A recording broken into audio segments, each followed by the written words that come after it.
Many of us have experienced an unexpected and expensive medical bill, but for some, medical debt can pose long-lasting and life-altering challenges. In fact, according to the Consumer Financial Protection Bureau, medical debt has become a leading cause of personal bankruptcy nationwide. But one local church in North Canton saw an opportunity to help here, and that's where Isabel Lawrence comes in with a story on faith and forgiveness. Welcome to Community Christian Church this morning. Let's turn to one another and just say good morning to the people around you. On a Sunday morning in North Canton. Now is the time in our service where we pray for one another. Prayers are shared and hopefully answered. And looking at the church's prayer wall, help our eyes to be open to the aches in the world. Health is at the forefront. We pray this in the name of Christ, amen. Leading the congregation is Reverend Dr. Sarah Taylor Peck. I just celebrated 10 years of ministry here. And to mark the milestone, she set a goal: raise $10,000 to donate to nonprofit RIP Medical Debt, which buys medical debt for pennies on the dollar, eliminating the burden for people across the country. We have abolished $11 billion and counting of medical debt across the country. A $10,000 donation would buy $1 million in medical debt, according to RIP Medical Debt's president and CEO, Allison Sesso. It's not an individual's fault that they end up in medical debt.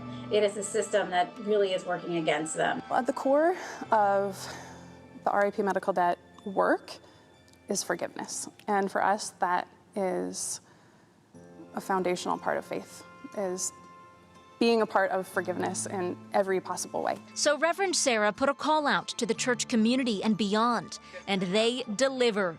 I think so. Vera Burton, chair of the church's outreach committee, has seen the congregation's generosity.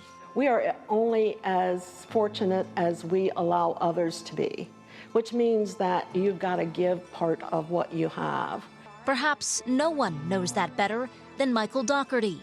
I've been coming here for about, 65 years, I guess. Michael's brother has multiple sclerosis and is on a very limited income, but continues to give selflessly. He's been in a wheelchair now for 25 years. He calls me and he says, Michael, I want to donate $10 to the RIP program to help with medical relief.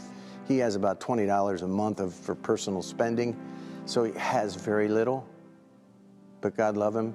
Out of what he has, he wanted to give $10. That inspired Michael to contribute too. Yeah, the theme here is to give, to give back. But the biggest single donation for the campaign came from this woman. We had Bible study on Monday night with Vera. Mary Lou Milligan. It really meant a lot to me because of my own sister's experience. Her little sister, Marlena, found herself in a desperate situation after her husband suffered multiple health issues and ultimately passed away. She was not doing well financially at that point and had a huge medical debt. So she sold her house. She lost her house and had to declare bankruptcy. So I'll just say she never caught up. It affected her whole life. But Milligan hopes this donation may help others. It really changes your quality of life. So I think it's extremely important to help these people out. Fitting for the season of Lent, it took 40 days for the church to meet their $10,000 fundraising goal, with money pouring in from friends and family in other states too, harnessing the power of faith and forgiveness. We already had people who came to church every single week wanting to be transformed, wanting to be a part of something bigger than themselves. They were ready for a collective effort where they felt like they could make a difference in this world that can sometimes feel broken. Isabel Lawrence, 3 News.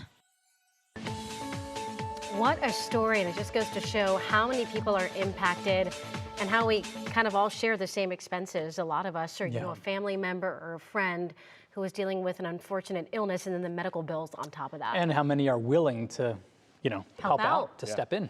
It's a good story.